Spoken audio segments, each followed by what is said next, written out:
Good evening. Tonight, we're leaving behind the rush of the modern world. No glowing phone screens, no traffic, no deadlines waiting for tomorrow morning. Instead, we'll travel more than 1,000 years into the past, to a quiet farming settlement on the edge of a Norwegian fjord during the early 10th century. Before we begin, I'd love to know where you're listening from tonight, and what time it is where you are.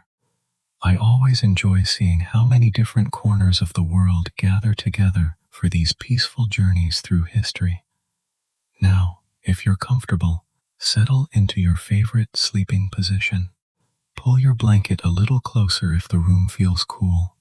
Dim the lights if you haven't already, and simply let the story carry you away. Our journey tonight isn't about legendary Viking warriors charging into battle. There will be no roaring longships crossing stormy seas, no kings seeking glory, no heroic sagas, because in truth, those stories belong to only a small number of people. Most Scandinavians never sailed across the ocean to raid distant kingdoms. Most never carried famous swords. Most never became legendary. Instead, they farmed, they planted barley beneath an uncertain northern sky. They mended wooden fences after long winters. They milked goats before sunrise. They worried about the coming harvest. They laughed with their children. They buried loved ones. They watched seasons change across the mountains year after year. In many ways, their lives were surprisingly familiar. And perhaps that's what makes them so fascinating. Tonight, you'll spend an entire day as one of those ordinary people. Not a king, not a warrior, not a hero, simply a Viking farmer.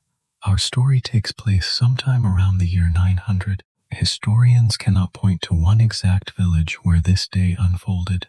Instead, it is a careful reconstruction built from archaeological discoveries, preserved buildings, ancient tools, pollen trapped beneath old soil, animal bones, fragments of clothing, and the quiet clues left behind by people who rarely imagined that anyone, 1,000 years later, would wonder how they lived.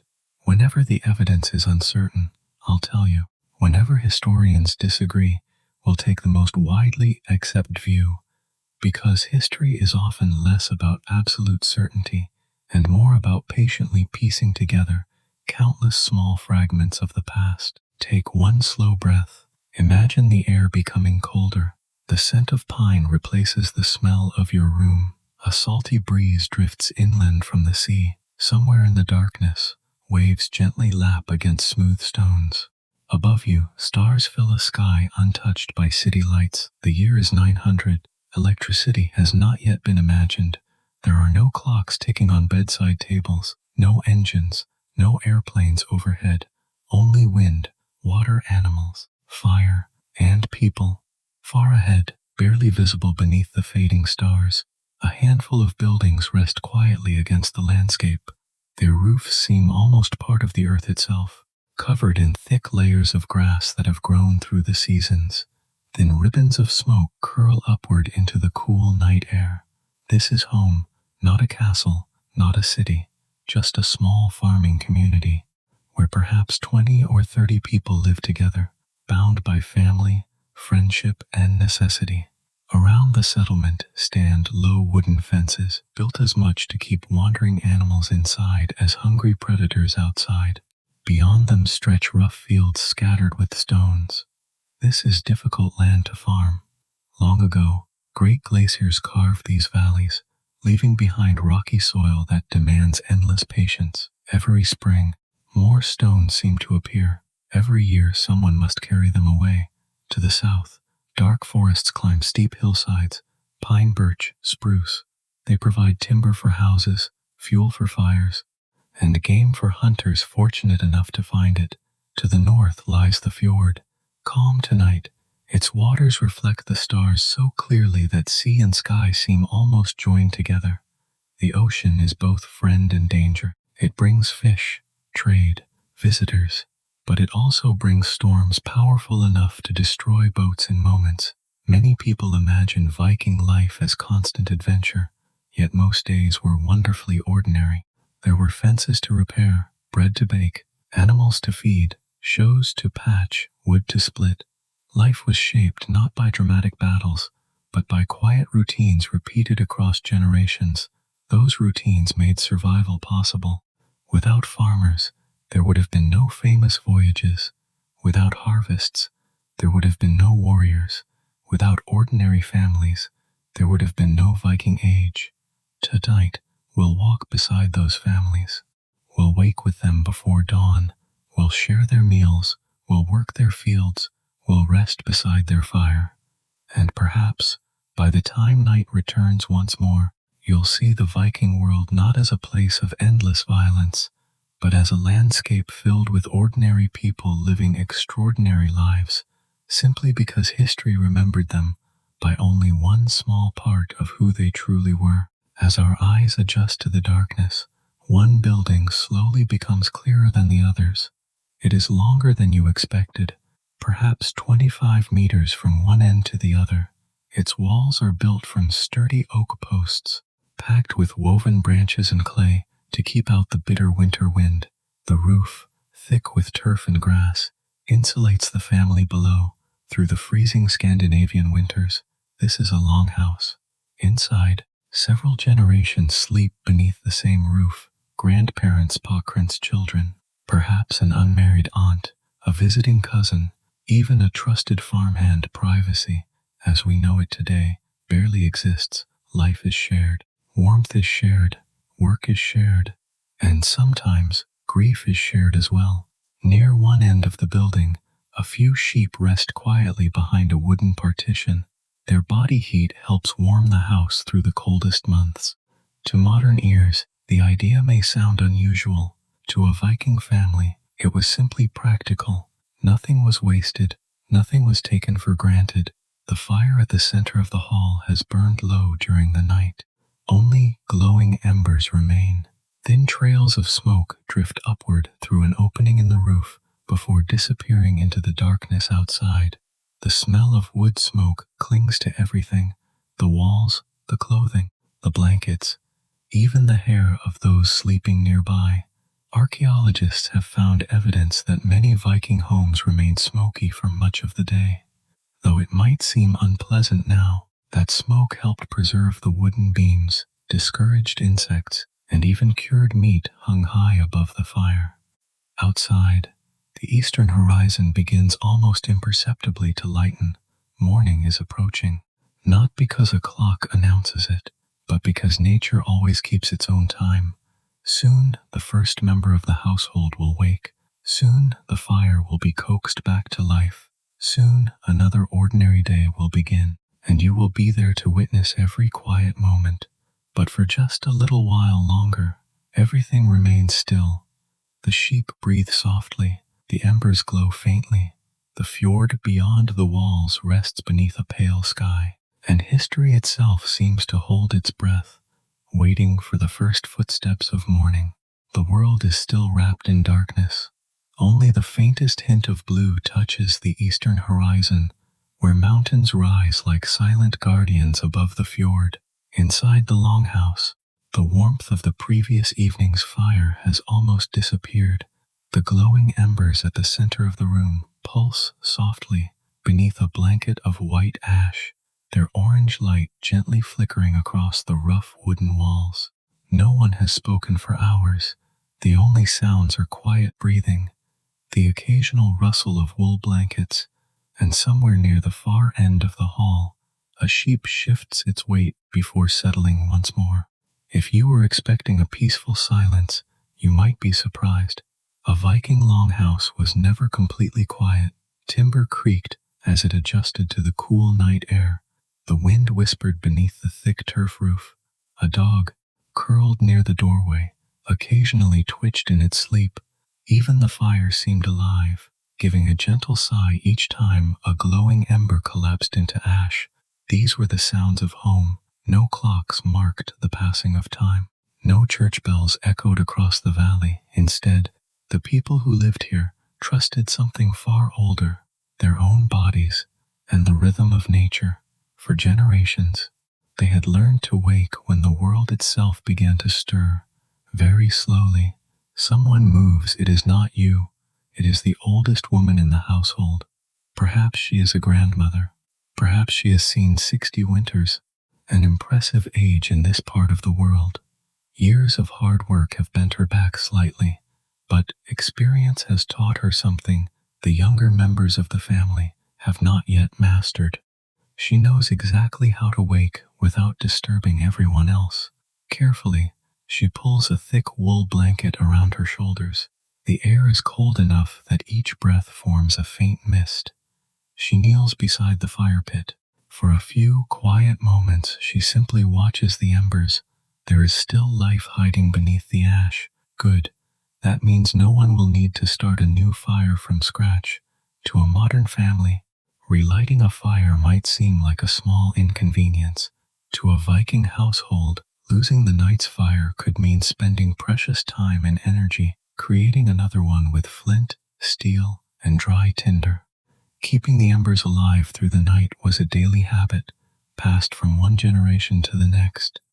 Using a carved piece of wood, she gently pushes aside the ash. Tiny sparks appear. She adds a handful of dried moss, then a few thin twigs gathered the previous afternoon. Nothing happens. She waits patiently. History often rewards patience. A tiny thread of smoke begins to rise. Another moment passes. Then, a single flame appears. Small, fragile, almost shy. She shields it with her hand from the draft flowing beneath the doorway. More twigs, then slightly larger sticks. Within a few minutes, the fire is alive once again. Its warmth slowly begins to spread through the hall. Orange light dances across carved wooden pillars that support the heavy roof above. The shadows retreat into the corners.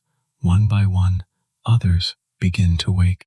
Not because someone calls them, not because an alarm rings, simply because the changing light, the growing warmth, and the quiet sounds of morning tell them the day has begun. You open your eyes. Above you, dark timber beams disappear into the smoky ceiling. The scent of burning birch wood fills the air. It is a smell that clings to every Viking home. Your bed is simple, a wooden sleeping platform covered with straw, animal skins, and woven wool blankets. Comfort by modern standards is modest, yet after yesterday's work in the fields, it was more than enough. You sit up slowly. The cold immediately reminds you that summer is short in this northern land, even during the warmer months. Mornings often begin with a chill. There is no rush. Life here follows the sun. Working before dawn would serve little purpose. Without artificial light, darkness belonged to rest. As your eyes adjust, you begin to notice the people around you. A young boy rubs his eyes while trying not to yawn. His younger sister remains wrapped tightly beneath her blanket, pretending she hasn't heard her mother calling softly. Near the doorway, the family's dog stretches dramatically before giving a satisfied shake. The sheep behind their wooden partition begin to stir. One lets out a quiet bleat. Soon another answers. The animals understand morning almost as well as the people do. Outside, the sky grows lighter. The first birds begin their morning songs. Perhaps a raven circles above the nearby trees. Perhaps seabirds glide over the still waters of the fjord, searching for the day's first fish. The world is waking together. Before anyone thinks about breakfast, before anyone reaches for tools, before the fields call for another day's labor, there is one simple task that cannot wait: water. Unlike today, where clean water flows from a tap with little thought, every bucket here must be carried by hand. Someone must make the short walk to the nearby stream. If winter has come, perhaps ice must first be broken. If heavy rain has fallen, the path may already be muddy. Either way, the household depends upon that fresh water. You lift a smooth wooden bucket. Its handle feels familiar in your hands. The door opens. A breath of icy morning air fills the longhouse. Outside, the valley is beautiful. Mist drifts lazily across the grass. Tiny drops of dew sparkle on every blade. The fjord lies perfectly still, reflecting the pale colors of dawn like polished glass. For a brief moment, before the day's work begins, Everything feels peaceful. The fields are quiet. The animals wait patiently. The mountains watch silently, just as they have for thousands of years. It is easy, standing here, to understand why the Norse filled their stories with giants, spirits, and gods. In a landscape this vast, nature itself feels alive. You begin walking toward the stream. The damp earth softens beneath your leather boots. Nearby, wildflowers sway gently in the morning breeze. Some will later be gathered for simple medicines. Others simply brighten the edge of the path. The water is cold, so cold that your fingers ache for a moment as you lower the bucket beneath the clear surface. You pause. Looking down, you see your reflection ripple gently across the water.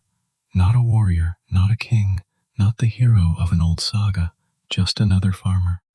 One of millions of ordinary people whose quiet lives built the Viking world from the ground up.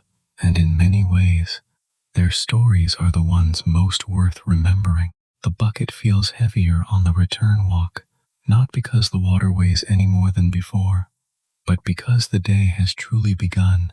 Ahead, thin streams of smoke drift lazily upward from the roof of the longhouse, disappearing into the brightening morning sky. The valley has changed in only a few minutes. The stars have vanished. The eastern mountains now glow with the first soft hints of gold. Birdsong has replaced the silence of night, and somewhere nearby, a rooster proudly announces the sunrise. Even though everyone has already awakened, you step through the low wooden doorway. Warm air immediately wraps around you. It carries the familiar scent of smoke, freshly split birch wood, and something else, something comforting: porridge. The grandmother has already placed a heavy iron cooking pot above the fire. Inside, barley slowly simmers with water, becoming thick and creamy as gentle bubbles rise to the surface. The smell is earthy, sibyl, familiar. It is not the rich aroma of buttered toast or fresh coffee. Neither of those belongs to this world. Instead, this is the scent that has greeted countless Scandinavian mornings for generations. There is a quiet rhythm to breakfast. No one rushes, no one eats while walking. There is still time before the fields demand everyone's attention. The youngest children sit nearest the warmth of the fire. One little boy struggles to stay awake, rubbing his eyes as he leans against his older sister. Across the room, a man carefully sharpens a small utility knife with a smooth whetstone, not because he expects danger today, simply because a sharp blade makes every task easier. In Viking society, a good knife was perhaps the single most useful tool a person owned. It cut rope, prepared food, carved wood, repaired leather, harvested crops. Even children often carried small knives, learning from an early age how to use them responsibly. The grandmother stirs the pot slowly, wooden spoon, clockwise, again, and again. Patience is the secret to good porridge. Grain was too valuable to waste through careless cooking. Barley was the most common choice throughout much of Scandinavia. It grew more reliably than wheat in the cool northern climate. Oats were also common. So was rye. Each farm depended upon what its land could produce. Modern breakfasts often offered dozens of choices: tosto, eggs, fruit, yogurt, cereal, coffee, perhaps even pancakes on a weekend. Here, there is usually only one meal waiting, and nobody complains. When every harvest depends upon months of difficult labor, gratitude becomes part of everyday life. Wooden bowls are passed around the room. Each one is slightly different. Some are so smooth and carefully carved. Others show the marks of years of use. Perhaps a father carved them during the long winter evenings when darkness arrived before supper. Nothing here comes from a factory. Everything carries the marks of human hands. The grandmother carefully ladles steaming porridge into each bowl. The youngest receive theirs first, then the elderly, then everyone else. It is a quiet reminder that strength is measured not only by muscles, but also by care for one another. You accept your bowl with both hands. It is pleasantly warm against your fingers. A small piece of coarse barley bread accompanies the meal, dressed dark, filling, very different from the soft loaves many people enjoy today. The bread has been baked using grain carefully stored from last year's harvest. Every loaf represents months of work, preparing fields, sowing seed, protecting crops, harvesting, threshing, grinding flour between heavy stones. Nothing about this meal has been easy. A wooden cup follows. Inside, cool buttermilk, slightly sour requaffing. Fresh milk rarely stayed fresh for long. Instead, much of it became butter, cheese, or fermented drinks that lasted much longer. Viking farmers were practical. Food needed to survive changing seasons, not simply taste good for a single afternoon. Some mornings, there might also be dried fish, especially in coastal communities. Cod, herring, or salmon, hung for weeks in cool sea air until it became firm enough to store through winter. Its flavor is stronger than fresh fish, saltier, chewier, rich with the taste of the ocean. If fortune had smiled upon the household recently, perhaps someone adds a spoonful of honey to the porridge. Honey is precious, not only because it sweetens food, but because beeswax is equally valuable. It makes candles, seals containers, protects leather. Every beehive is a small treasure. Sugar, as we know it today, does not exist here. The sweetness of honey is enough to delight both children and adults. As everyone eats, conversation remains gentle. People discuss the weather, clouds gathering above the mountains, whether the western field should be planted tomorrow instead of today, whether one of the sheep seems ready to give birth. No one speaks loudly. No one dominates the room. Morning belongs to quiet preparation. Outside, sunlight finally reaches the upper slopes of the valley. The longhouse door remains slightly open. Fresh air flows gently inside, carrying with it the smell of damp earth and pine trees warmed by the first rays of the sun. You notice something else. No forks, no porcelain plates, no polished silver. Meals are simple. Wooden bowls, wooden spoons, sometimes drinking horns, occasionally pottery. Archaeologists have discovered countless examples of these everyday objects, quietly preserved beneath the soil for centuries. They remind us that history is not only built by kings and warriors. Sometimes, history survives through an ordinary spoon. One final bite remains. You scrape the bowl clean. Leaving food behind would seem wasteful, especially after a long winter. The empty bowls are collected immediately. Children help carry them toward a wooden tub where they will later be rinsed using fresh water from the stream. Everyone contributes. Even the youngest members of the household learn early that work is simply part of life. There is satisfaction in this rhythm. No one asks, "What should I do today?" Everyone already knows. The seasons have answered that question long before sunrise. Outside, the oxen wait patiently near the edge of the field. The wooden plow rests where it was left yesterday evening. The soil has begun to warm beneath the growing sunlight. Today, there is much work to do, but there is no feeling of panic, only quiet purpose. You stand, stretch your shoulders, take one last look around the longhouse, and step outside into the cool Nordic morning. The real work is finally about to begin. Transition as the wooden door closes softly behind you.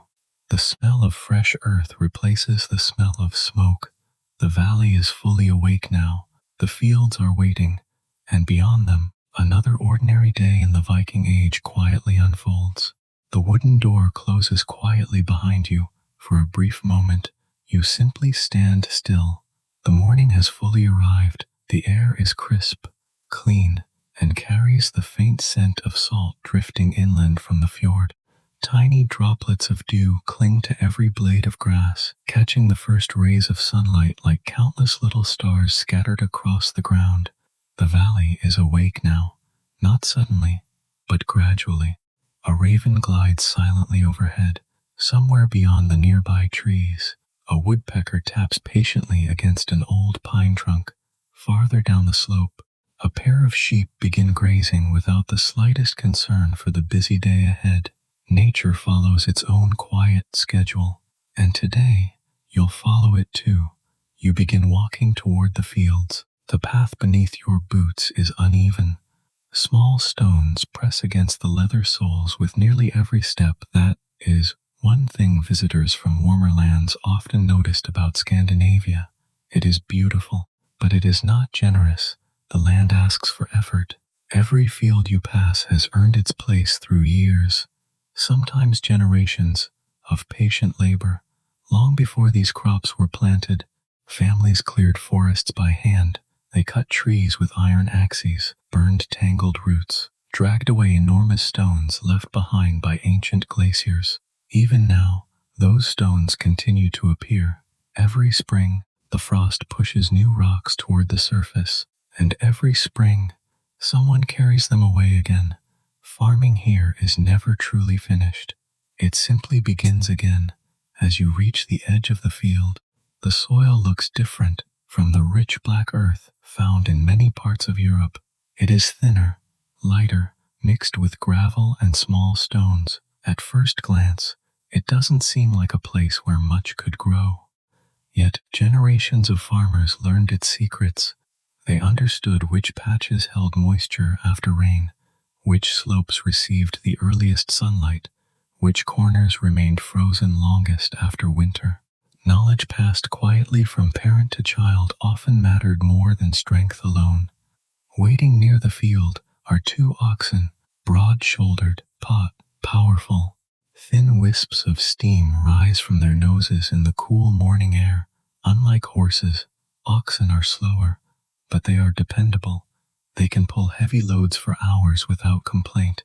In many Viking communities, an ox was among the family's most valuable possessions. Losing one could mean losing an entire growing season. You step toward one of the animals. Its rough coat feels surprisingly warm beneath your hand. It barely acknowledges your presence. This morning is as ordinary to the ox as yesterday was, and tomorrow will be much the same. Nearby rests the family's plow. If you're imagining a large steel machine, you'll need to leave that image behind.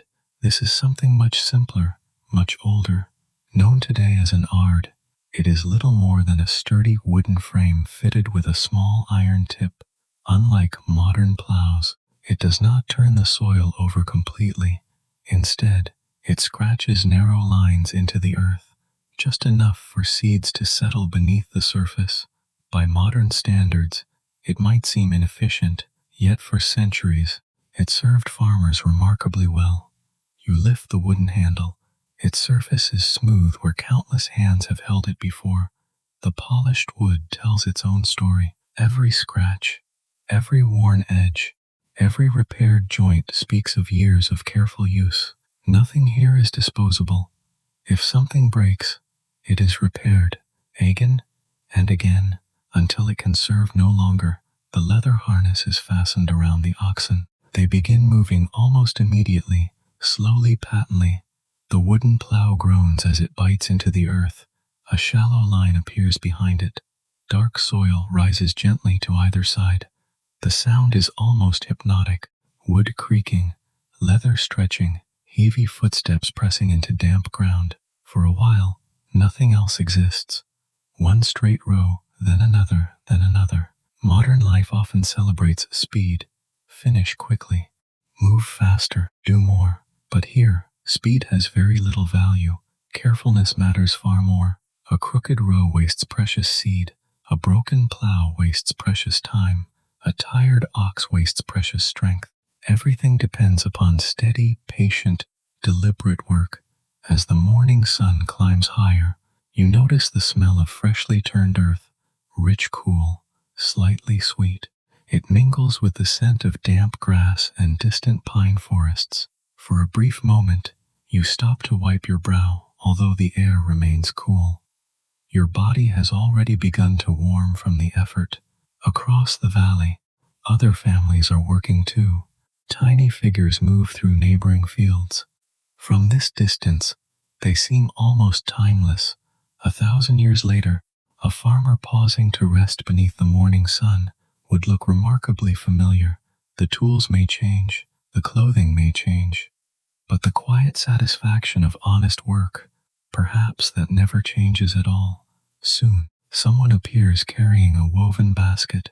Inside are handfuls of precious seed, mostly barley, some oats, perhaps a little rye.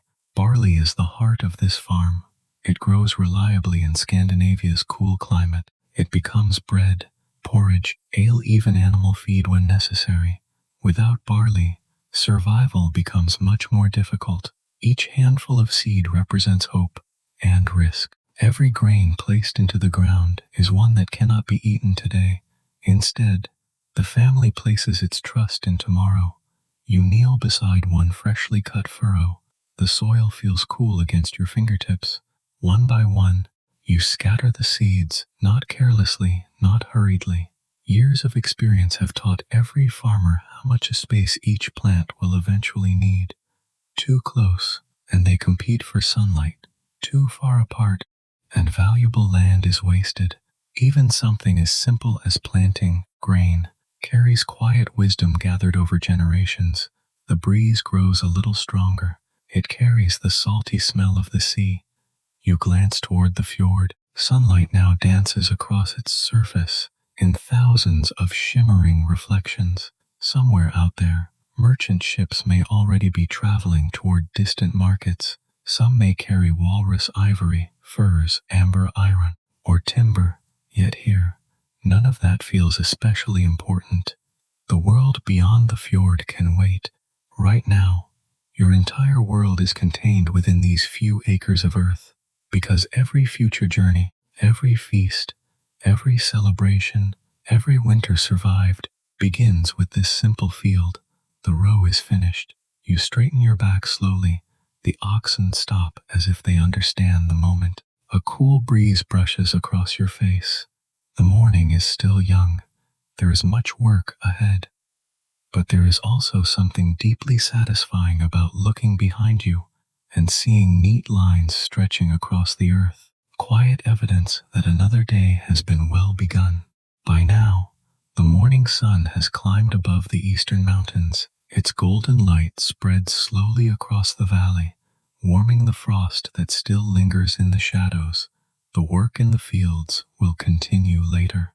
There is always another furrow to plow, another row to sow, another stone waiting to be carried away. But first, there are mouths to feed, not just the people inside the longhouse. The animals, too, are waiting. On a Viking farm, the day always revolved around them. You begin walking toward a series of simple wooden enclosures built beside the longhouse.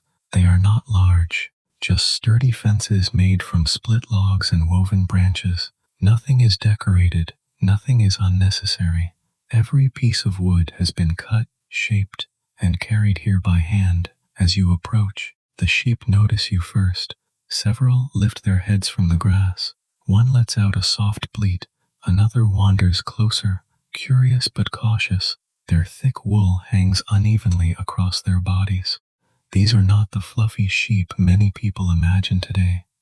Centuries of selective breeding have not yet transformed them. Their wool is rougher, their bodies are smaller, but they are perfectly suited to the cold Scandinavian climate. Every spring, their wool is carefully sheared, not simply for clothing. Wool becomes almost everything: warm blankets, tunics, cloaks, socks, gloves. Even the sails that carried Viking ships across the sea often relied on tightly woven wool. It is difficult to overstate how valuable a single sheep could be. Long before factories, every thread began with an animal. A young girl, perhaps no older than 10, opens the gate. She already knows her morning task. Without being asked, she begins scattering handfuls of dried hay gathered during the previous summer.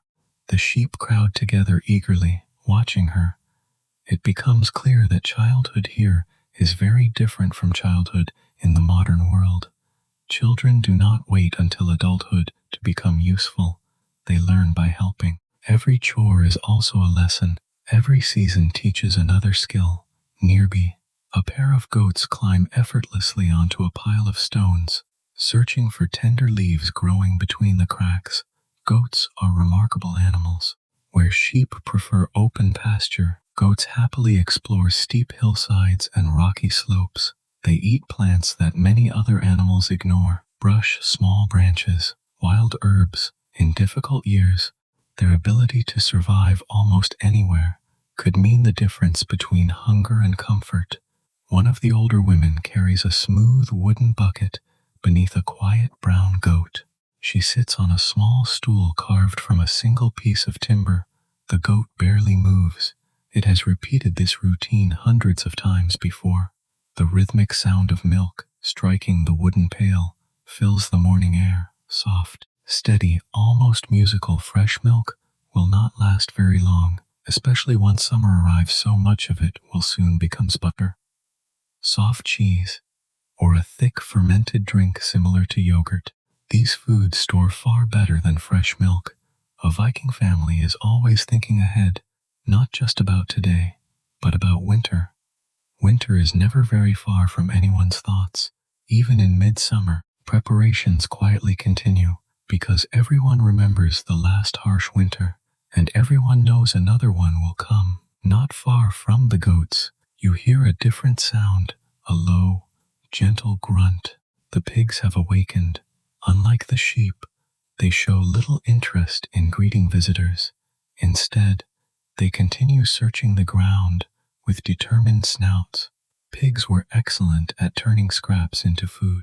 Kitchen leftovers, acorns from nearby forests, roots hidden beneath the soil. Very little went to waste. A healthy pig represented something every family valued, a dependable source of meat when colder months arrived. The smell here is stronger, earthier, less pleasant than the grassy scents surrounding the sheep. Yet no one complains.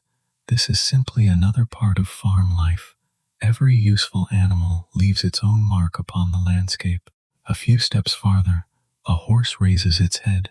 Compared with the enormous horses of today, it seems surprisingly compact, stocky, powerful, built for endurance rather than speed. The ancestors of the modern Icelandic horse already existed during the Viking Age, strong enough to carry people across rough mountain trails, yet gentle enough to work alongside the family every day. You run your hand along its neck. Its thick mane catches the sunlight. For a moment, horse and human stand quietly together. No words are needed. Trust has been built through countless shared journeys. Not every family owned many horses. Some had only one. Some shared with neighbors. Others relied mostly upon oxen. Like nearly everything in this valley, wealth varied from household to household. Then, something brushes softly against your leg. You look down. A cat, small, gray. Its bright eyes watched you with complete confidence. Cats occupied a special place on Viking farms, not because they were pets in the modern sense, but because they hunted mice, and mice loved grain. Every sack of barley stored for winter attracted hungry little thieves. Without cats, those stores might shrink surprisingly quickly. The cat circles your boots once, then disappears toward the barn, already searching for breakfast of its own. Perhaps no animal receives less attention, yet performs such valuable work. Above, a flock of geese suddenly takes flight from the edge of the marsh. Their wings beat loudly against the morning air. The sound echoes across the valley before gradually fading into the distance. You pause for a moment, simply listening. It is remarkable how many different sounds make up a single Viking morning. The quiet chewing of sheep, the steady rhythm of milking, birdsong drifting from the forest, the distant splash of water against the fjord, the creaking of leather harnesses, the soft footsteps of people moving through damp grass. There are no engines, no machines, no electric hum filling the background, only nature and people working alongside it. Perhaps this is why the old Norse stories speak so often of the natural world, the wind, the sea, the forests, the animals. None of these were distant scenery. They were companions, neighbors, sometimes helpers, sometimes challenges, always respected. As the last of the animals finish eating, the fences are checked one more time. A loose board is quickly repaired with a wooden peg. A gate is secured. A water trough is refilled. Small jobs, hardly worth mentioning on their own. Yet farms survive because thousands of small jobs are completed before they become large problems.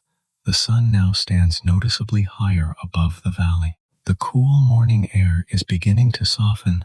Soon, the household will return to the fields, but before that, there is one craft practiced almost every single day, especially by the women of the household. It is quiet work, powden work, work that transformed rough wool into warm clothing, and eventually into the great sails that carried Viking ships across the northern seas. And so, our next stop is inside the longhouse once again. As the morning grows warmer, some members of the household remain outside, continuing their work in the fields. But not every important task happens beneath the open sky. You step once more into the longhouse. Your eyes take a moment to adjust. Outside, the summer sun shines brightly. Inside, the room is filled with gentle shadows. Soft beams of sunlight fall through the smoke hole in the roof, catching tiny particles of ash as they drift lazily through the air. The fire still burns quietly at the center of the hall. Its warmth is welcome. Even during summer, the thick timber walls keep the interior pleasantly cool. Near one wall, an older woman sits on a low wooden bench. Beside her rests a woven basket overflowing with freshly washed wool. It has been cleaned carefully, removing as much dirt and loose grass as possible. Now, another transformation begins. She reaches into the basket, pulling out a handful of soft white fibers. For a moment, she simply runs them gently between her fingers. The wool feels surprisingly light, almost like a cloud. Yet within these loose fibers lies the beginning of nearly everything the family wears. Cloaks, tunics, blankets, mittens, hoods, even the great sails that carry ships across the North Atlantic begin with wool. There are no factories here, no machines. Every thread must first be made by hand. She picks up a simple wooden tool. At first glance, it hardly seems remarkable. A slender stick with a small round weight fixed near one end. Historians call it a drop spindle. It is one of humanity's oldest inventions, simple enough for a child to understand, yet clever enough to serve civilizations for thousands of years. She twists the spindle gently. It begins to spin, round and round and round slowly. Almost magically, the loose wool transforms into a strong strand of yarn. Her fingers move with quiet confidence. Purl, twist, spin, purl, twist, spin. There is no hurry. There never has been. This work rewards patience far more than speed. The gentle spinning continues. Its rhythm is strangely comforting. Perhaps, after only a few minutes, you find yourself breathing in time with it. Around and around and around. Many archaeologists believe that nearly every Viking household owned several spindles. Excavations across Scandinavia have uncovered hundreds of beautifully carved spindle whorls made from stone, clay, glass, and even decorated bone. Some are wonderfully simple, others display intricate patterns. Even an everyday tool could become something beautiful. Nearby, another woman works at a large upright loom. It towers almost to the ceiling. Wooden weights hang from dozens of long threads, keeping them stretched perfectly straight, unlike the modern looms found in factories. This one moves only as quickly as human hands allow. She passes the thread carefully through the waiting fibers, forward, then back again, forward, then back. The wooden frame answers with a soft, gentle creak. The sound repeats quietly through the hall. It is almost musical, a slow rhythm, steady enough to calm even the busiest mind. You watch the cloth slowly appear, not all at once, not in great sheets, but one tiny line after another, minute by minute, hour by hour, day by day. The fabric grows almost unnoticed. It is a quiet reminder that many worthwhile things in life happen gradually. A finished cloak might require weeks of work, sometimes months, especially if the wool first needed to be cleaned, carded, spun, dyed, and woven. Every garment represented an extraordinary investment of time. That is why clothing was treasured. It was repaired, passed down, resewn for children, worn until little remained. Nothing was thrown away simply because it looked old. Near the fire, a younger girl watches carefully. She cannot yet weave with the confidence of her mother, but she is learning. Her small fingers imitate each movement. Sometimes she makes mistakes. The thread slips, the rows become uneven. Nobody scolds her. Every skilled weaver once made the very same mistakes. Knowledge here is not taught through books. It is taught through patient observation, through repetition, through quiet encouragement outside. The wind brushes gently across the turf roof. Inside, the loom continues its steady song. Creak, tap, slide. Creak, tap, slide. If you close your eyes, it almost sounds like breathing. The longhouse itself feels alive. The fire crackles softly. Someone stirs a cooking pot. A child laughs somewhere near the doorway before quickly falling silent again. The scent of wool mixes with the familiar smell of smoke, wood, and drying herbs hanging from the rafters overhead. Bundles of yarrow, angelica, and wild thyme sway gently whenever the breeze finds its way inside. Some will flavor food. Others will be used as simple medicines when winter illnesses arrive. Every corner of the longhouse serves a purpose. Nothing is empty. Nothing is wasted. Even the sunlight is put to work, falling exactly where careful hands need it most. You begin to understand something. History often remembers Viking ships, their swords, their raids, their kings, yet none of those things could have existed without this quiet room. Without wool, there are no warm clothes. Without woven sails, there are no long voyages. Without careful hands, there is no Viking age as we know it. Sometimes, the most important work leaves behind the fewest stories. As another length of cloth slowly grows upon the loom, the woman pauses for a moment. She smiles quietly, not because the work is finished, far from it, but because another small piece has been completed. And in this world, small pieces, patiently added together, ere how entire lives are built. The steady rhythm of the loom gradually comes to a pause. Outside, the sun has climbed high above the valley. Its light now reaches every corner of the farm. The morning chill has disappeared, replaced by the gentle warmth of a Scandinavian summer afternoon. For a little while, the work can wait, not because the fields are finished, they never truly are, but because even the hardest working hands need rest. Across the farm, people begin making their way back toward the longhouse. One by one, they arrive without being called. There is no bell announcing the meal, no clock striking noon. Instead, the position of the sun, the growing hunger in everyone's stomach, and years of shared routine tell them that it is time. The oxen are led into the shade. Their leather harnesses are carefully removed. A young boy pats one gently along its broad shoulder.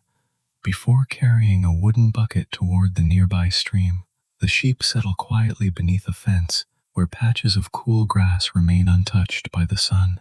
Even the farm dog, after following everyone since dawn, finds a comfortable place beneath a wooden cart.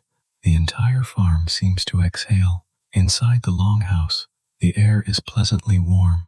The fire has never been allowed to go out. Instead, it has burned quietly throughout the morning, always ready for the next pot, the next loaf, the next meal. Suspended above the glowing embers hangs a heavy iron cauldron. Steam rises gently from its surface. The smell drifting through the room is rich, earthy, and deeply comforting. Today, the meal is a simple stew. Nothing elaborate, nothing extravagant, but nourishing. That is what matters most. Inside the pot, barley simmers alongside onions, cabbage, and broad beans gathered from the garden. A few wild herbs, picked earlier in the morning, add a gentle fragrance. Perhaps there are small pieces of smoked lamb or dried fish. The exact ingredients change with the seasons and with the family's fortunes. There is no written recipe. Every household prepares the stew a little differently, each generation adding its own quiet traditions. One thing becomes clear very quickly. Meals here are never hurried. The food has taken months to produce. The grain, the vegetables, the animals, every ingredient represents countless hours of patient work. To rush through eating would almost seem disrespectful. Wooden bowls are passed from hand to hand. The eldest receive theirs first, then the youngest, finally, everyone else. It is a custom found in many farming communities throughout history. Respect is shown not through grand speeches, but through simple everyday gestures. You accept your bowl. The steam rises slowly into the cool air above the fire. Its warmth reaches your face before the first spoonful does. The broth is thick, the barley soft, but still pleasantly firm. It is the kind of meal that settles comfortably in the stomach, giving strength for many more hours of work. As everyone eats, conversation begins quietly. No one raises their voice. The topics are ordinary. Has the southern pasture recovered after last winter? Will enough hay be gathered before autumn rains arrive? Has anyone seen signs of foxes near the chicken enclosure? Someone mentions that a neighbor plans to repair his roof before the first storms of autumn. Another wonders whether wild berries will ripen early this year. These conversations may seem small, yet they shape daily life far more than distant kings or famous battles. History books often remember rulers. Ordinary people remember the weather. A young child laughs after spilling a little stew onto the table. His mother smiles, wipes it away with a wool cloth, and quietly continues eating. No one appears annoyed. Children learn through experience. Patience, like farming, takes time to grow. Near the doorway, an elderly man begins carving a small piece of birch wood. With his knife, his hands never seem to stop moving, even during meals. There is always something useful to make. Perhaps it will become the handle of a spoon, perhaps a peg for repairing a fence, perhaps a toy for one of the children. No scrap of good wood is wasted. Looking around the longhouse, you begin noticing details that escaped your attention earlier. Bundles of dried fish hang high above the hearth where smoke slowly preserves them. Leather boots dry near the fire after yesterday's rain. A row of carefully polished wooden bowls rests neatly upon a shelf. Several drinking horns hang from wooden pegs driven into the wall. Above them, a bundle of fishing nets waits patiently for the next journey onto the fjord. Every object tells a story, not of wealth, but of usefulness. Life here leaves very little room for decoration alone. Beauty often comes through craftsmanship. A smoothly carved bowl, a neatly woven cloak, a well-made knife. Objects are admired because they serve faithfully for many years.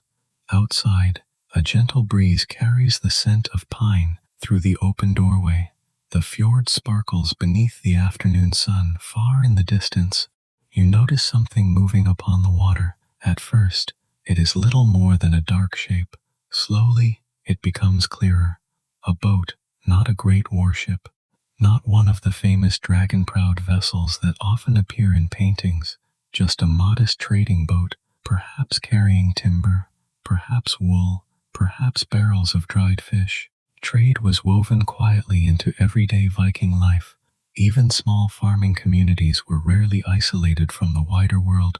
Goods, stories, and ideas traveled along these waters just as surely as people did. Someone glances toward the boat, nods once, and returns to the meal. There is no excitement. Boats come and go. Life continues. The stew is finished. The bowls are nearly empty. Outside, the afternoon still stretches ahead. There will be fences to repair, tools to sharpen, wood to gather. The rhythm of the day continues. Steady, predictable, and deeply satisfying. You rise slowly from the bench, carry your empty bowl toward the washing tub, and step once more into the warm summer sunlight. The farm, already waiting for the second half of the day. The afternoon sun rests comfortably above the valley, casting long ribbons of light across the fields. For a little while, the farm is quiet. The animals have settled. The midday meal has been shared. And now, another task quietly calls. You lift a well-worn axe from its place beside the longhouse wall. Its wooden handle has grown smooth through years of use. There is no decoration upon it, no silver, no carvings, only the gentle shine that comes from countless hands, gripping the same piece of wood, season after season, year after year. An axe like this is among the most valuable possessions on any Viking farm. Not because it is a weapon, though it could certainly serve that purpose if needed, but because it builds, it shapes, it repairs. Without an axe, there is no warm fire in winter, no fence around the sheep, no roof above the family's heads, no boat resting beside the fjord. The forest provides nearly everything. You begin walking toward the trees. The path is familiar. Your boots press softly into the damp earth. Where pine needles have gathered over many seasons, the air changes almost immediately. It becomes cooler here.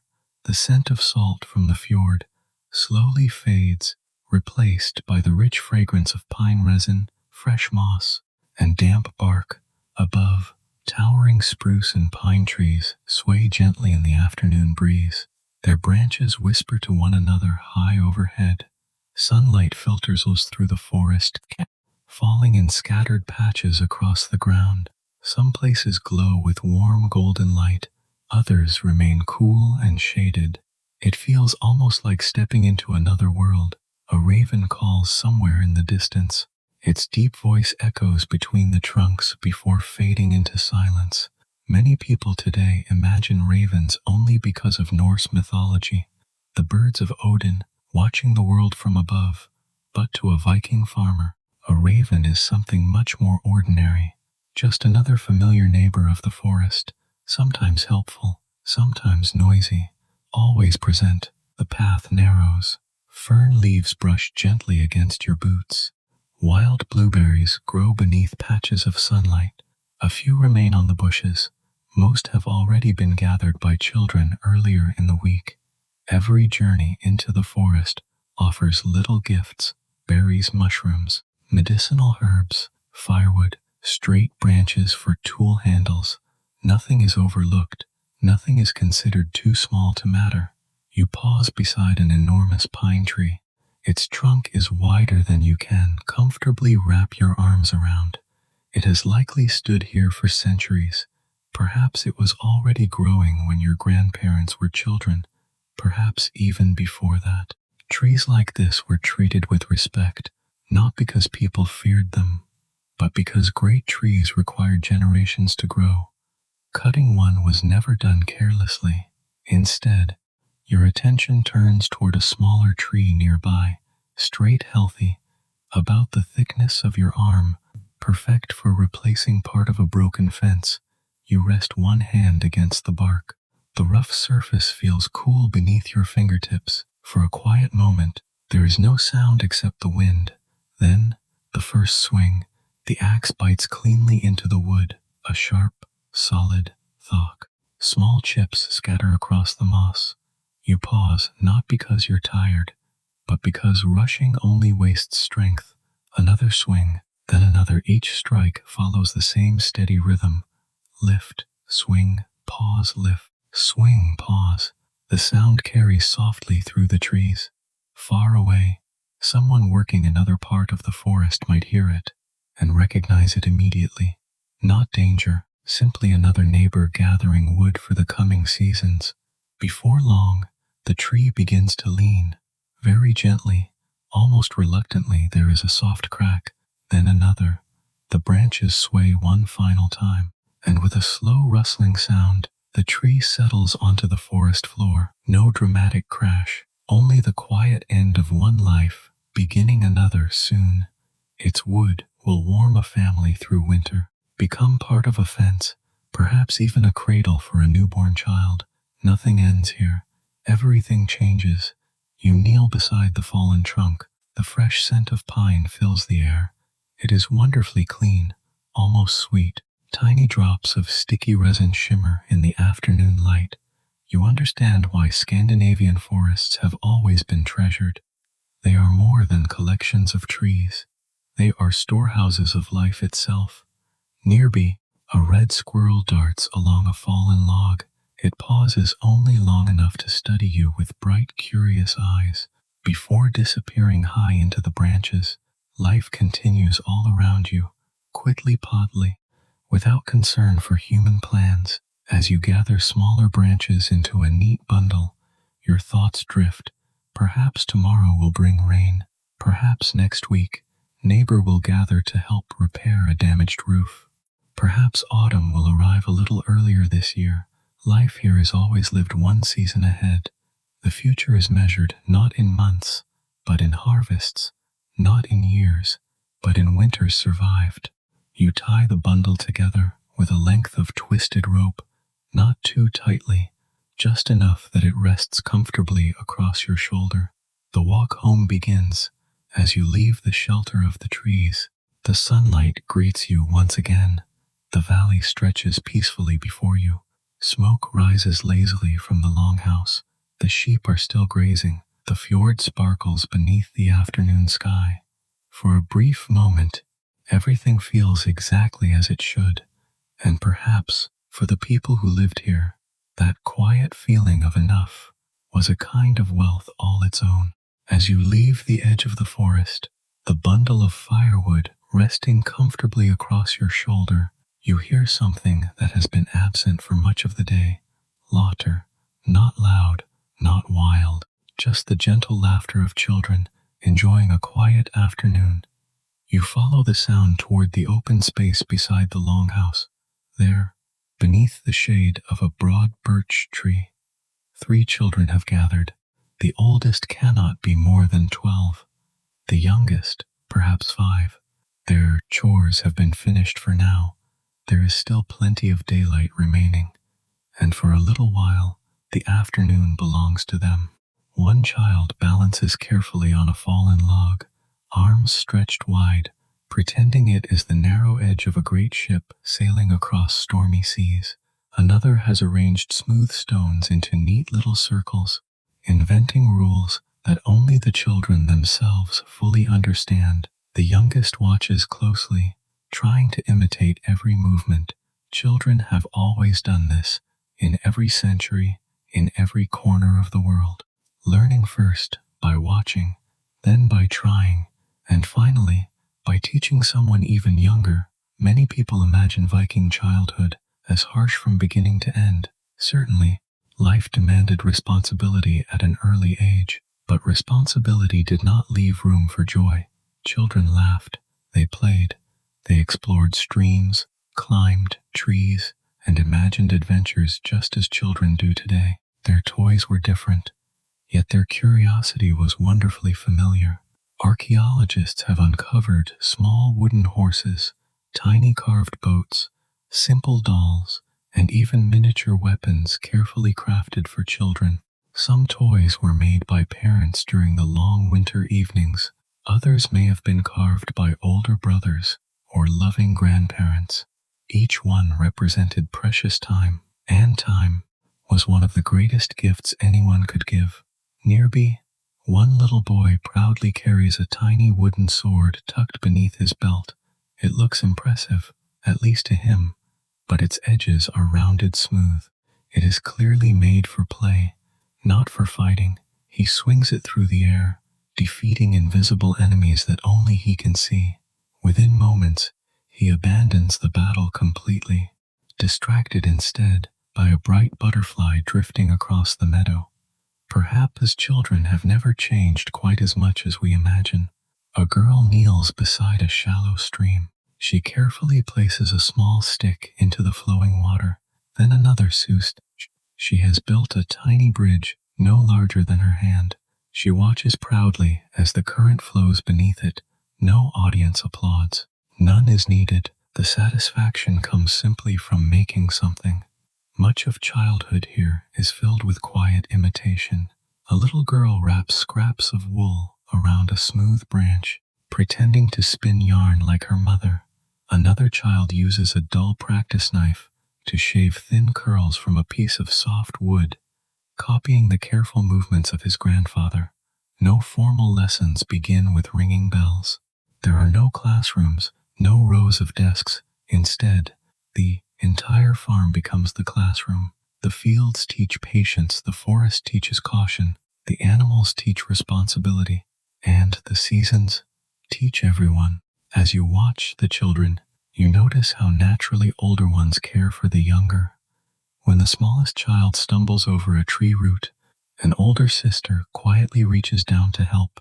No fuss, no dramatic concern, simply a hand offered without hesitation. Families depended upon one another. Children learned early that everyone had a place within the household, not because they were forced, but because they saw adults living that way every day. As the afternoon breeze rustles the leaves overhead, one of the boys looks toward the fjord. A small trading boat still glides quietly across the distant water. Perhaps he dreams of sailing someday, perhaps not. It is easy for us, living 1,000 years later, to assume every Viking child longed to become a famous explorer, yet for most, life would remain close to home. Most would grow up, inherit a small piece of land, raise families of their own, and spend their lives beneath these same familiar mountains. And there was honor in that.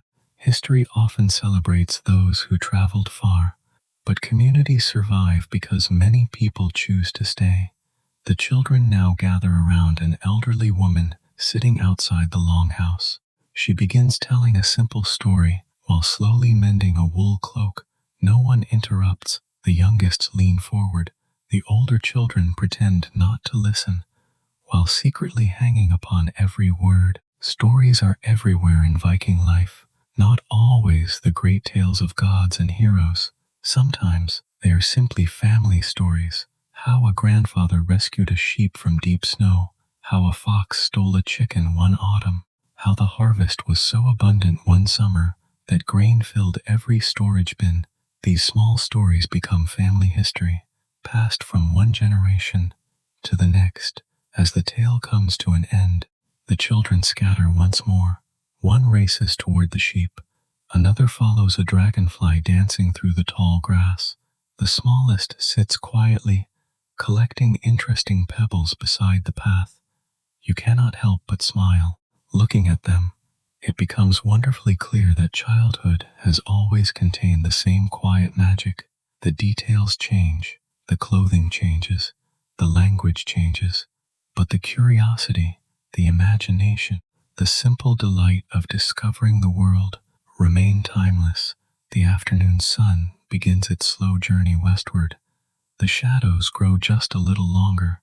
Soon, the children will help with the evening chores. But for these few peaceful moments, they are free simply to be children, and somehow, that feels like one of the most beautiful parts of the entire day. The afternoon slowly begins to soften. The bright light of midday gives way to the gentle warmth of late afternoon. The shadows stretch a little farther across the valley. The breeze carries the scent of pine, mixed with fresh-cut grass, and the faint smell of smoke rising from the longhouse. You notice something beside the doorway, a simple wooden post. Nothing about it seems especially remarkable. It is weathered. Its surface has been darkened by countless seasons of rain, snow, and sunlight, yet someone has carefully carved a few small symbols into the wood. Not large enough to impress strangers, not decorative enough to be considered art, just quiet marks, made by patient hands. For a moment, you pause beside them. It is easy, living more than 1,000 years later, to imagine that Viking religion was filled only with grand temples, dramatic sacrifices, and stories of mighty gods preparing for the end of the world. Those things certainly existed, but for most people, faith was much quieter. It lived here, On farms like this, in ordinary homes, among ordinary families, for the farmer, the changing weather mattered more than distant politics. A week of rain could destroy newly planted crops. A harsh winter could claim valuable livestock. A late frost might undo months of careful work. Life depended upon forces no purse could fully control. And so, people looked toward the gods, not always asking for miracles, sometimes simply asking for a little good fortune, perhaps before planting. Someone quietly spoke a few familiar words, perhaps before sailing across the fjord. A traveler paused for a brief moment of gratitude, perhaps before winter arrived. A family shared a simple meal in honor of those who came before them. Many of these moments left no written record. They lived only in memory, passed gently from parent to child. Among the gods, one was especially familiar to farming families. Freyr associated with peace, good harvests, and the gentle return of spring. Unlike the thunderous image many people have of Thor, Freyr represented something quieter, the hope that fields would grow, that animals would remain healthy, that another winter could be survived. For a farmer, these blessings mattered more than glory. Nearby, an older woman hangs small bundles of dried herbs above the doorway. Perhaps she simply wishes to keep them dry. Perhaps she believes they offer a little protection to the household. Perhaps both. In the Viking Age, daily life rarely separated practical knowledge from quiet belief. The two often lived comfortably together. Children watched these small traditions from the time they were very young. No one gathered them for long lessons. Instead, belief became part of ordinary life, just another thread, woven quietly into the rhythm of every season. As you step inside the longhouse, the fire burns lower than before. Its flames dance gently beneath the cooking pot. The room feels peaceful. A grandfather sits quietly repairing a leather strap.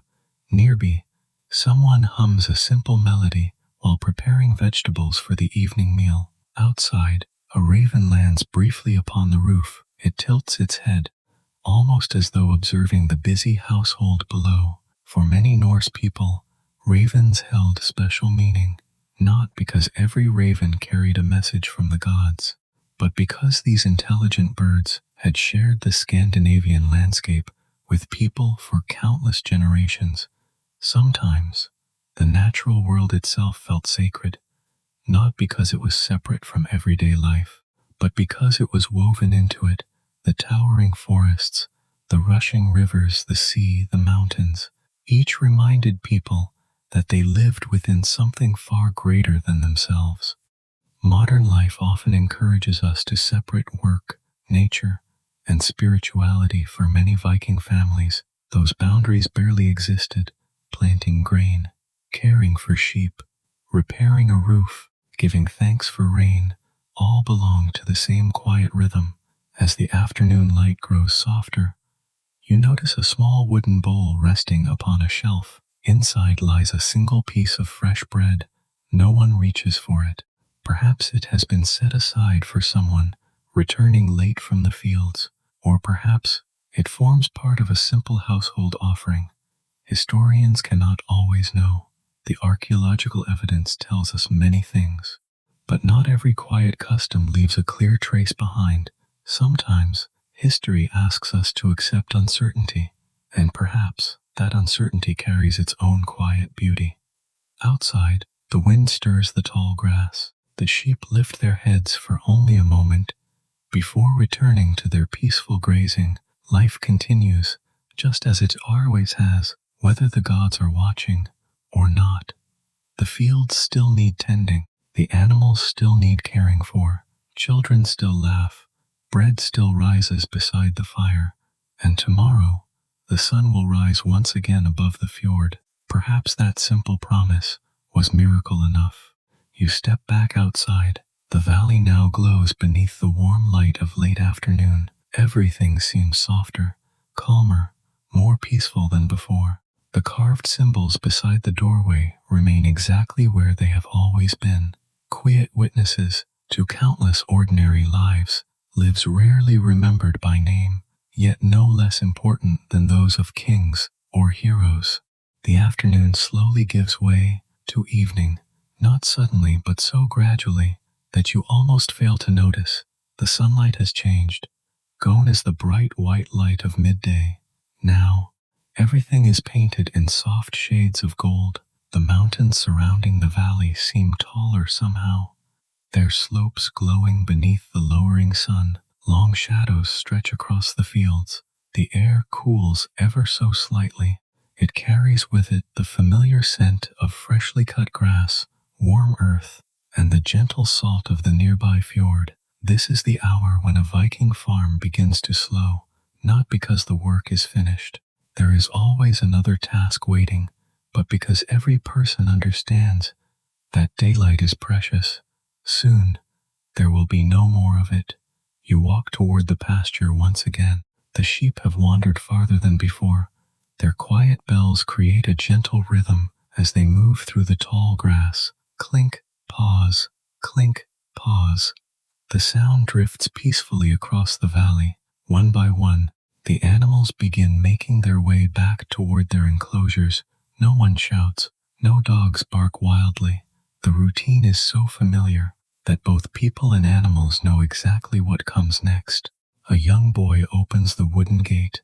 His father stands nearby, holding a long shepherd's staff. The sheep pass quietly between them. Each animal receives a quick glance, not counted with numbers alone, but recognized individually. The older ewe with the torn ear, the curious lamb that always wanders first, the ram whose thick wool seems to collect every burr in the meadow. A healthy farmer knows his animals, just as surely as he knows the faces of his neighbors. Nearby, the goats return more reluctantly. One pauses to nibble at the leaves of a low birch branch. Another investigates a patch of wildflowers before finally following the others home. You cannot help but smile. Even 1,000 years ago, some goats were just as stubborn as they are today. Inside another enclosure, the oxen stand quietly chewing their evening feed. Their day's work is complete. The heavy wooden plow rests nearby, leaning comfortably against a fence. Its iron tip still carries traces of dark soil. Tomorrow morning, it will return to the fields once again. A wooden bucket is lowered into the well. The rope creaks softly against the worn timber. Cool water rises slowly toward the surface. Each animal drinks in turn. Fresh water is never taken for granted, especially during dry summers. The bucket is filled again, and again work, Sibyl work, necessary work. As you move around the farm, small repairs continue wherever they are needed. A loose fence rail is secured with a freshly carved peg.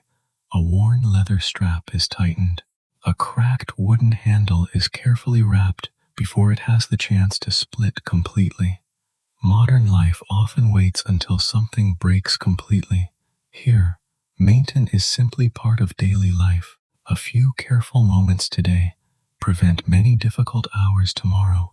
Near the edge of the field, several chickens scratch busily through the grass. They search for seeds, small insects, and anything else the earth chooses to offer. One hen proudly leads a line of fluffy chicks through the fading sunlight. They hurry to keep up with her, their tiny feet moving almost faster than their little bodies can manage. Watching them, you feel an unexpected sense of peace, perhaps because scenes like this have changed so very little over the centuries. The names of kings may fade, empires may rise and fall, yet a mother hen leading her chicks across a farmyard remains wonderfully timeless. As the evening breeze strengthens, the smell of smoke grows richer. Someone has already added fresh logs to the central hearth. Soon, the evening meal will begin. From outside, you hear the rhythmic sound of grain being ground between heavy millstones. Slowly, steadily, the rough kernels become flour. It is hard work, but familiar work. The steady scraping of stone against stone almost becomes another piece of the farm's evening music. The children help where they can. One gathers kindling, Another carries empty buckets back toward the well. The youngest proudly brings handfuls of herbs picked from the garden. Even the task is celebrated, not with applause, but with quiet gratitude. Everyone belongs. Everyone contributes. That simple understanding gives the household a feeling of calm purpose. You pause for a moment beside the fence. Beyond it, the fjord lies perfectly still. The afternoon breeze has almost disappeared. The water reflects the evening sky like polished glass.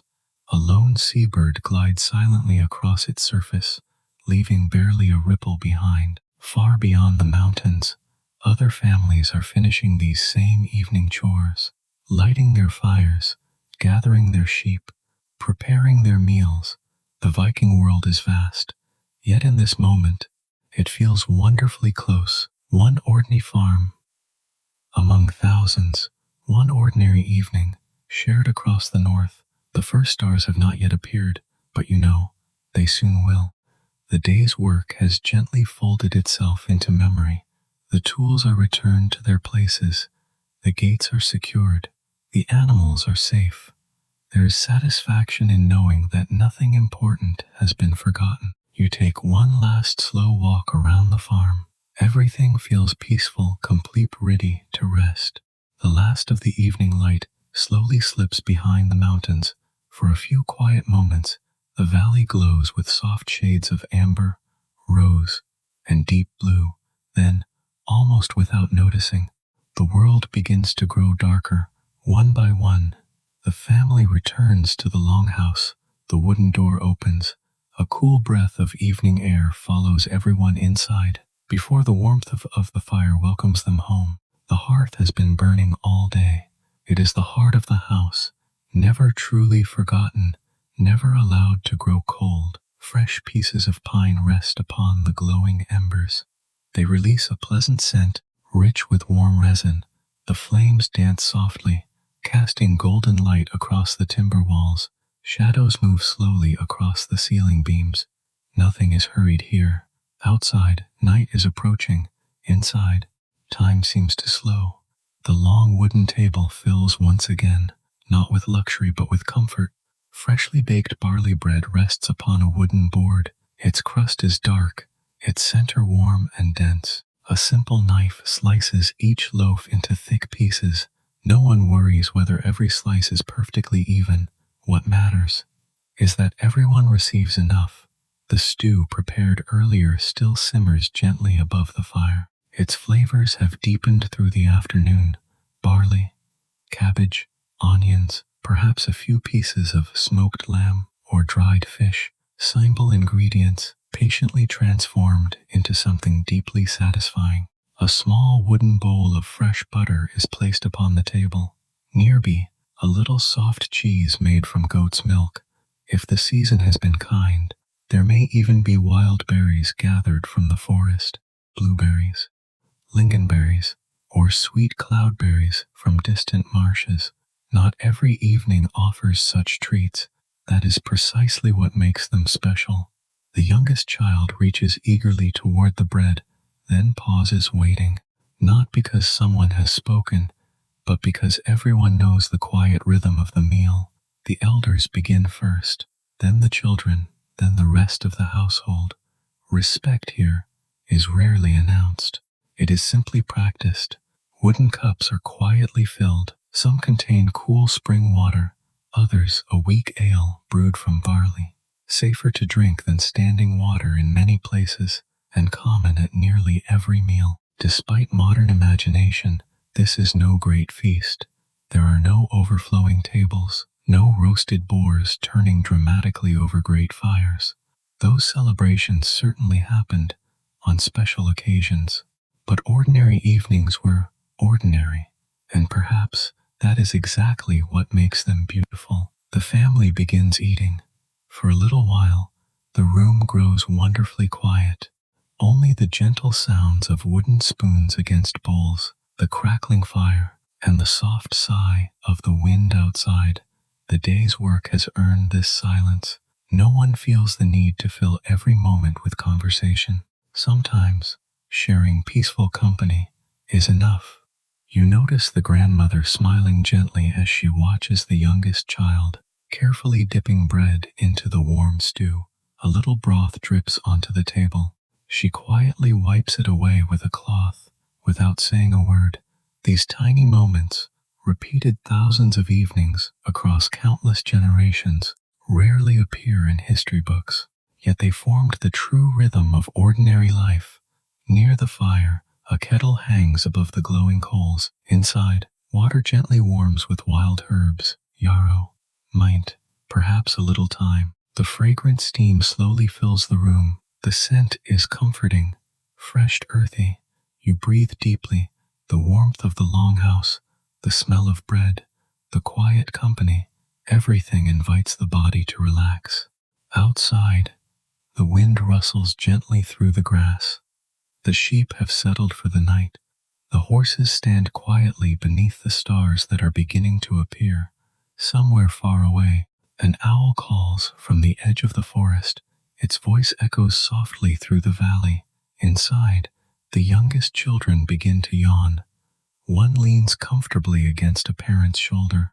Another curls beneath a folded wool blanket beside the hearth. There is no bedtime story just yet, only the peaceful certainty that everyone is home, safe, warm, together. Perhaps that simple feeling has always been one of humanity's greatest comforts. You glance around the room one more time. The carved bowls, the woven cloaks, the carefully repaired tools resting neatly against the wall. Every object tells the story of patient hands. Nothing expensive, nothing extravagant, only things made with care, things expected to last. The fire pops softly. A single spark rises toward the smoke hole before disappearing into the dark evening sky. The room grows quieter still. The meal has ended. The bowls are stacked. The table is wiped clean. Outside, night has fully arrived. But inside, another tradition is only just beginning. When darkness covered the valley, and no more work could be done, families turned to something that required no daylight at all. Stories, quaint stories, shared beside the fire. The fire has settled into glowing embers. Its bright flames have softened now, replaced by a steady orange glow that fills the longhouse with gentle warmth. Outside, night has quietly wrapped itself around the valley. The mountains have become dark silhouettes against a sky scattered with stars. The fjord reflects tiny points of light, as though the heavens themselves have drifted down to rest upon the water. Inside, everyone has found a comfortable place. The day's work is finished. No more fences need repairing. No more grain needs grinding. No more animals wait to be fed. For a little while, there is simply time. The youngest children draw closer to the fire. Wrapped in thick wool blankets, they lean comfortably against their parents. Even the family dog curls into a tight circle near the warmth of the hearth. Its eyes grow heavy. The room grows wonderfully quiet. Then an older voice breaks the silence. Not loudly, not dramatically, simply the familiar voice of someone who has told these stories many times before. Long before books filled shelves, stories lived inside people. They traveled from memory to memory, from grandparents to grandchildren. Each telling became a bridge, connecting one generation to the next. No two stories were ever exactly alike. A grandfather might remember one detail, a grandmother another. A child hearing the tale tonight might one day tell it slightly differently to children of their own. In that way, stories remained alive. They breathed, they changed, yet somehow they always remained familiar. Tonight, the old storyteller smiles gently, then begins. Long ago, he says softly, before my grandfather was born, and before his grandfather was born, the children lean a little closer. There lived, high among the northern hills, an old shepherd. He was neither rich nor famous. He owned no great ship. He fought no mighty battles. But every evening, as the sun slipped behind the mountains, he climbed to the same rocky hill. There he would sit quietly, watching his sheep wander through the valley below. One evening, a young traveler asked him, "Why do you come here every day?" The old shepherd smiled. "To remember." The traveler looked around. "Remember what?" The shepherd pointed toward the valley, the sound of the wind, the smell of pine after rain, the voices of my children when they were small, the first lamb of spring, the last sunset before winter. The things that seem ordinary are often the easiest to forget. The storyteller pauses. The fire crackles softly. Outside, the wind brushes against the turf roof. For a few moments, no one speaks. Even the youngest child seems thoughtful. Perhaps the lesson is simple enough for everyone to understand. The greatest treasures in life are often the quietest ones. The storyteller continues. The young traveler returned many years later. The old shepherd was gone, but every evening, someone else climbed the same hill. It was his grandson, and each evening, he sat quietly, watching the valley below. The traveler smiled. Without speaking, he understood.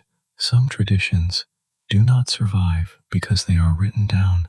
They survive because someone quietly chooses to continue them. The old man finishes the story. No one applauds. No one needs to. The silence that follows feels complete. Another log settles gently upon the glowing embers. A shower of tiny sparks drifts upward before disappearing into the darkness above. One of the children yawns. Another is already asleep, head resting peacefully against a folded cloak. Their breathing has become slow, steady, comfortable. Outside, the stars continue their silent journey across the northern sky.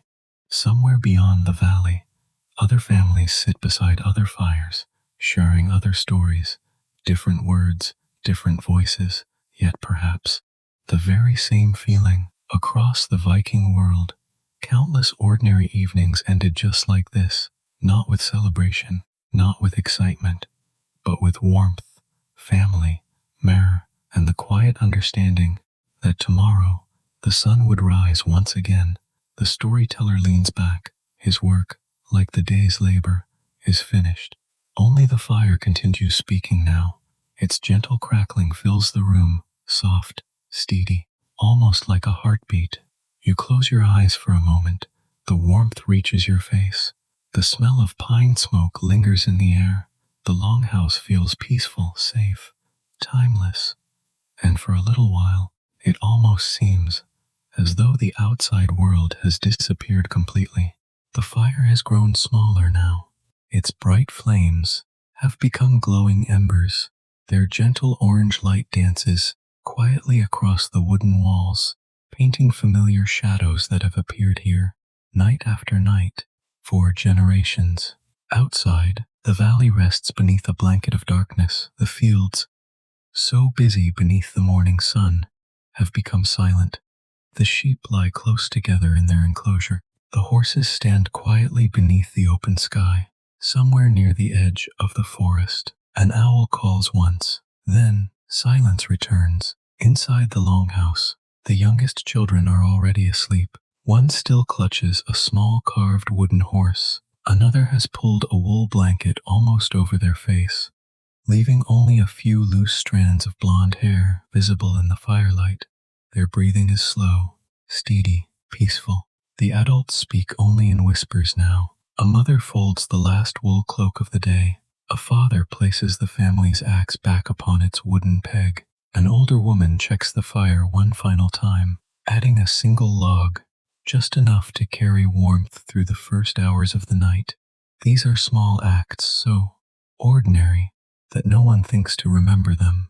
Yet they have been repeated, almost exactly, for countless evenings, across centuries, across generations, and perhaps that is why they matter. History often remembers the extraordinary, the great battles, the famous voyages, the names of kings etched into stone. But history is also built from evenings like this, from bread shared beside quiet fires, from children tucked safely beneath warm blankets, from hands made rough by honest work. Most Viking farmers never sailed across distant oceans. Most never carried swords into the battle. Many lived their entire lives within sight of the same hills, the same forest, the same stretch of water. Some might never travel farther than the neighboring valley. And yet, their lives shaped the world around them. They raised children, they planted fields, they repaired homes, they cared for animals through long winters. Without them, there would have been no ships to launch, no towns to grow, no kingdoms to support. The quiet farmer, standing patiently behind history, made history possible. The fire settles lower. A soft shower of glowing sparks rises briefly, before disappearing into the darkness above.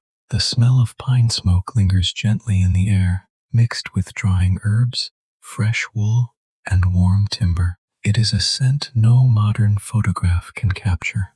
Only imagination can bring us here. You think back over the day, the first pale light of dawn, the fresh bread, the damp earth beneath your boots, the quiet rhythm of the loom, the cool shade of the pine forest, children laughing beneath the birch tree, the evening meal, the old storyteller beside the fire.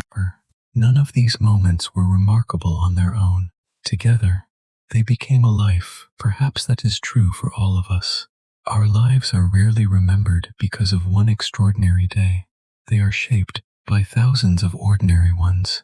Outside, the stars continue their silent journey. The same stars that shone above this valley 1,000 years ago. The same stars seen by countless farmers, travelers, children, and grandparents. Generations have come and gone beneath them. Empires have risen and disappeared. Languages have changed. Borders have shifted, yet the stars remain, patiently watching. You feel grateful, not for witnessing a great battle or standing upon the deck of a famous longship, but for something quieter, for spending one ordinary day with ordinary people. Sometimes history feels closest when nothing remarkable happens at all. The last conversation fades into silence one by one.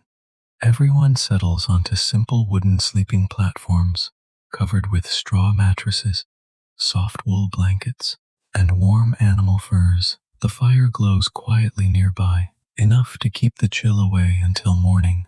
Outside, the wind whispers softly across the turf roof. The valley sleeps, the forest sleeps. The fjord rests beneath the moonlight, smooth as polished stone. Soon, the first light of another morning will touch these mountains. Another loaf of bread will be baked. Another field will need tending. Another ordinary day will begin.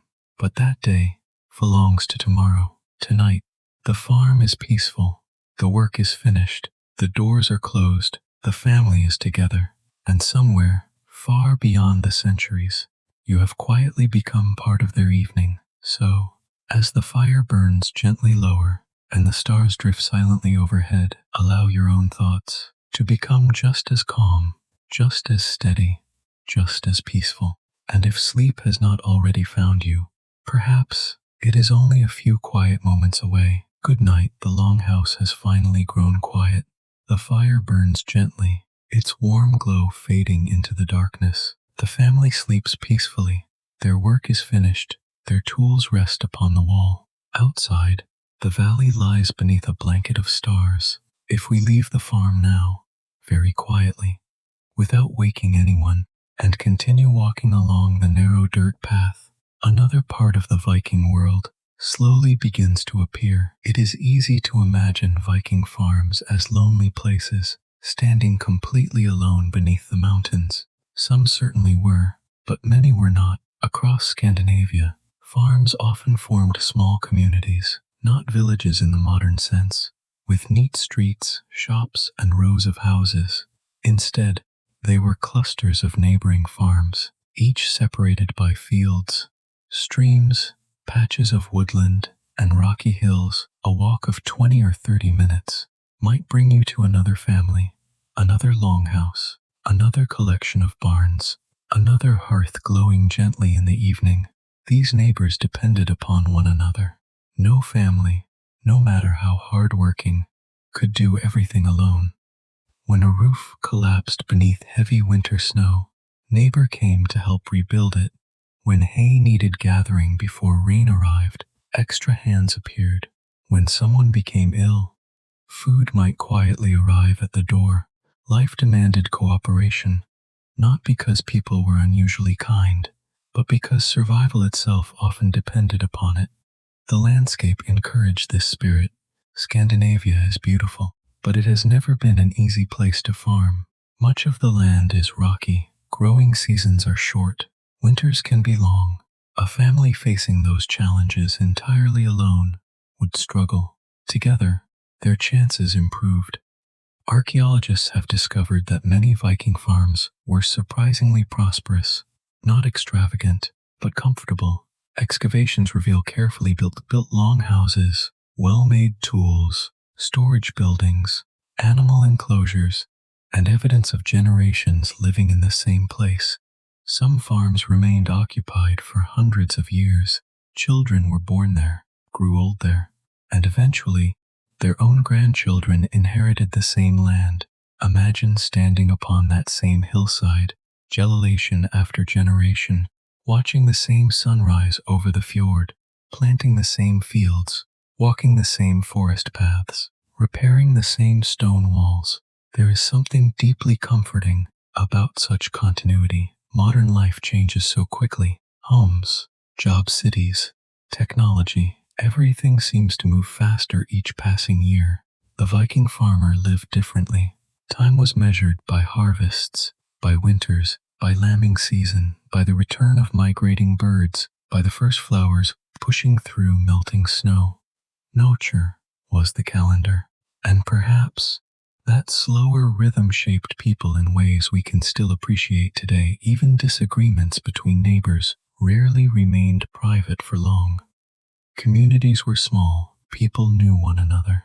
A broken promise, an unpaid debt, or a wandering cow could become the concern of several households. That might sound inconvenient, yet it also meant no one truly disappeared into anonymity. Everyone mattered. Every family contributed something. Some became known for skilled woodworking, others for weaving. Some raised particularly strong horses, others produced excellent cheese or smoked fish. Knowledge spread quietly from farm to farm. One successful idea might slowly travel across an entire valley. Long before books carried information, people carried it themselves. A new way to build a roof, a stronger style of fence, a better method of preserving meat. Small improvements, shared over generations, gradually transformed everyday life. Perhaps the greatest surprise for modern visitors would not be what they saw, but what they heard, or rather, what they did not hear. No engines, no distant traffic, no humming electrical wires, only wind, birdsong, flowing water, the occasional axe striking timber, a sheep calling from the hillside, and somewhere, a child laughing outside a neighboring farm. Silence was never truly silent. It was simply filled with gentler sounds. As dawn approached, smoke would begin rising from dozens of rooftops throughout the valley. One family after another preparing bread, lighting fires, beginning another ordinary day. Each household different, yet all connected by the same landscape, the same seasons, the same hopes, the same quiet determination to build a good life. One day at a time, and perhaps that quiet determination is the true story of the Viking farmer. Not conquest, not glory, not distant voyages, simply the patient work of creating a home that could endure. Thank you for spending this peaceful day on a Viking farm. May your night be calm, your dreams gentle, and your morning unhurried. Well,